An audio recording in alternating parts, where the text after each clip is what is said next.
Bonjour à tous et à toutes. Récemment, en passant par des turbulences fort désagréables, je me suis demandé s'il y avait un pilote dans l'avion. Et j'ai demandé à Dieu, par la prière, que la quantité d'huile de ma petite fiole suffise jusqu'au 8e jour. Que la flamme ne s'éteigne pas. Autrement dit, que le découragement n'ait pas le dessus. Je voulais garder le feu de l'espoir et retrouver l'enthousiasme, la chaleur de l'amour, en fait revenir à cette étincelle miraculeuse que j'avais trouvée en son temps dans les ruines de croyances inculquées depuis l'enfance. Heureusement, nous avons le sage Salomon qui a pratiqué un langage de vérité et a reconnu ses impasses. Dans son livre nommé l'Ecclésiaste, son jugement est sans appel. J'ai vu tout ce qui se fait sous le soleil, et voici, tout est vanité et poursuite du vent. Oui, sous le soleil, l'espoir se liquéfie. Mais il y a un autre temps à trouver. Salomon dit encore: Dieu a fait toutes choses excellentes à son heure. Il a mis aussi dans le cœur de l'homme le sens de la durée, sans quoi celui-ci ne saisirait point l'œuvre accomplie par Dieu du commencement à la fin. Il a mis dans le cœur de l'homme le sens de la durée. Une autre traduction dit: il a mis dans le cœur de l'homme le sens de l'éternité. L'éternité biblique n'est pas le temps des cycles du soleil qui durerait éternellement, c'est au contraire un non-temps. Un temps au-dessus de la nature, un 8e temps. Le 8e jour est en germe dans le 7e, qui n'est pas ponctué par il fut soir, il fut matin, comme les 6 jours sous le soleil qui le précèdent. Nous ne parvenons pas à imaginer ce non-temps avec nos cerveaux construits dans le temps. Par contre, c'est ce 8e jour qui est gravé dans le cœur humain par le Créateur. Celui et celle qui a soif et faim de vérité aspire à le chercher, car il brûle de l'intérieur sans nous consumer. Nous trouvons une évocation symbolique de cet état d'être dans la biographie de Moïse, au moment où il s'approche d'un buisson ardent qui ne se consumait point et devant lequel il devait se déchausser. On peut penser que ce déchaussement augure une invitation à mettre d'autres chaussures, à marcher sur une autre terre et aussi à s'attendre à des changements de circonstances. Le temps va changer, donc on change de chaussures. Ainsi Moïse, à l'époque, marié et père d'une maison, gardien de troupeau de son beau-père, devra quitter sa situation pour aller vers un autre troupeau et le sortir d'un lieu appelé la maison de l'esclavage, puis les guider vers la terre qui leur est réservée. Autre symbole qui nous concerne tous à plus ou moins brève échéance: un jour, il faut se déchausser car on change de temps et d'espace, comme la jeune fille ou le jeune homme doivent quitter la maison où ils sont nés pour une maison où eux-mêmes deviendront parents. Ils construiront ainsi la Bina, traduite par intelligence, discernement. 8e séphira, appelée en français émanation divine. C'est un 8e temps, réceptacle de lumière et de sagesse. Régulièrement, lorsque nous avons marché pendant 6 jours sur une terre et pris dans des habitudes devenues des idoles, nous oublions pourquoi nous sommes là. En ce lieu est ce que nous y faisons. Nos chaussures sont usées, trop petites ou mal adaptées aux circonstances à venir. Il faut les enlever, entrer dans le 7e jour, prendre du recul et en remettre d'autres pour repartir avec un peu plus de sens de l'éternité. Non, ce n'est pas fini parce que nous nous sentons usés. La flamme de la pensée de l'éternité et l'énergie qui la maintient vivante, l'énergie d'une nouvelle création du 8e jour à venir nous interpelle. Lève-toi, relève-toi, viens, va là-bas. Lieu que je te montrerai au fur et à mesure de la marche. Va vers toi. Ne sois pas sourd à l'appel d'un jour nouveau, comme l'enfant qui veut naître.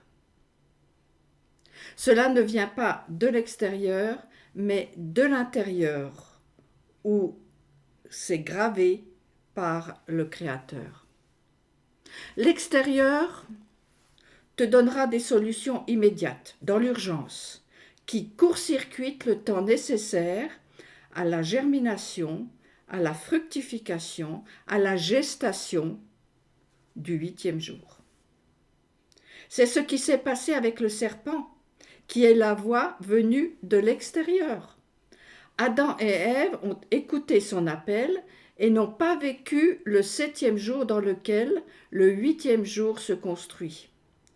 Ils sont tombés dans l'illusion de pouvoir maîtriser le temps et l'espace. Le serpent réapparaît dans l'histoire sous les traits d'un sinistre personnage qui renaît sans cesse de ses cendres. C'est le dénommé Amalek. Il est intéressant de constater que le nom Amalek et le mot Saphek en hébreu ont la même valeur numérique 240. Saphek signifie douter, cracher, frapper sa cuisse en signe de refus et de moquerie. J'ai vu tout ce qui se fait sous le soleil, et voici, tout est vanité et poursuite du vent. Amalek, c'est celui qui est froid et qui refroidit, celui ou celle qui s'y frotte, comme le serpent, ce rusé qui n'a pas de chaleur intérieure. Il se chauffe et se réchauffe avec l'extérieur. Le serpent est un flatteur. Il se réchauffe grâce à celui qui l'écoute. Comme disait Jean de La Fontaine, tout flatteur vit aux dépens de celui qui l'écoute. Cela convient parfaitement à celui qui ne cherche pas ou plus ce qui le taraude de l'intérieur. Comme le serpent, il est sourd et ne voit pas très bien sa réalité. Sa lampe est éteinte. Il n'apporte plus de lumière autour de lui. Ce sont les habitudes vidées de leur essence, statufiées, qui sont usées. Elles n'ont plus la force de croissance du commencement. Mais toi, tu peux te relever et aller. L'homme n'est pas fait pour mourir. Il peut choisir de vivre comme il est dit dans la Torah. J'en atteste sur vous, dit l'Éternel, en ce jour, le ciel et la terre. J'ai placé devant toi la vie et la mort, le bonheur et la calamité, choisis la vie, et tu vivras alors, toi et ta postérité. Toutefois, ceci est assorti d'une condition. Aime l'Éternel ton Dieu, écoute sa voix, reste-lui fidèle. C'est là la condition de ta vie et de ta longévité. Avant tout, il faut prendre son courage à deux mains pour constater ce qui est usé, trop étroit. Ensuite, il faut à nouveau du courage pour laisser les chaussures moulées à nos pieds, où on est si bien. Et puis, il faut encore du courage pour en enfiler de nouvelles, que l'on ne connaît pas, auxquelles il faudra s'adapter, et feront peut-être un peu mal au début. C'est comme quand on se marie, ce n'est pas évident. On quitte l'enfance et on prend la responsabilité de construire une nouvelle maison. C'est une nouvelle création, comme le jour 1. Vous l'avez compris, ce n'est pas une question de raisonnement. Le cerveau ne peut pas concevoir le non-temps. C'est une question de cœur, de ressenti. Alors vous pouvez rire sous cape et dire « Pfff, c'est une histoire de bonne femme ». Certainement. Mais rappelez-vous que bina, discernement, est un mot féminin. Elle représente la mer dans laquelle la sagesse a déposé le germe de ce qui est appelé la couronne. Puissions-nous chacun trouver cette fiole d'huile pour atteindre la maison, bina, du 8e jour. Souviens-toi, sois un homme, lève-toi. Il a mis dans le cœur de l'homme le sens de l'éternité. Fort de cette certitude et de celle du choix possible, rappelle-toi. J'ai placé devant toi la vie et la mort, le bonheur et la calamité. Choisis la vie, et tu vivras, alors toi et ta postérité. Il est bon de se souvenir que David, l'anti-Amalek, n'a pas eu honte de sa faiblesse. La plupart de ses psaumes sont des suppliques contre l'usure, le découragement.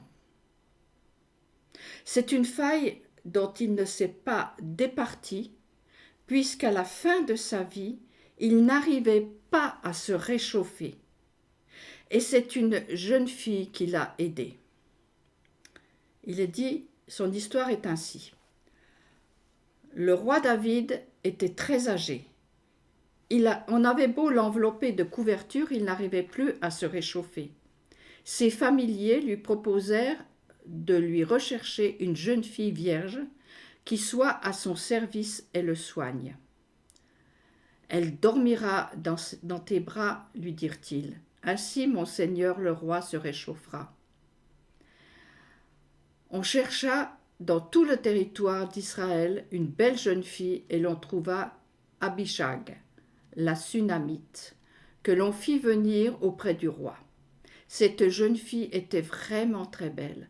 Elle prit soin du roi et se mit à son service.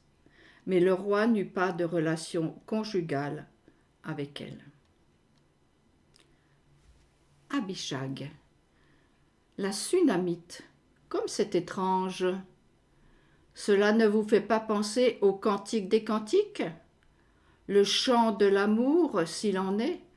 L'amour, cette huile qui enflamme et garde la vie vivante.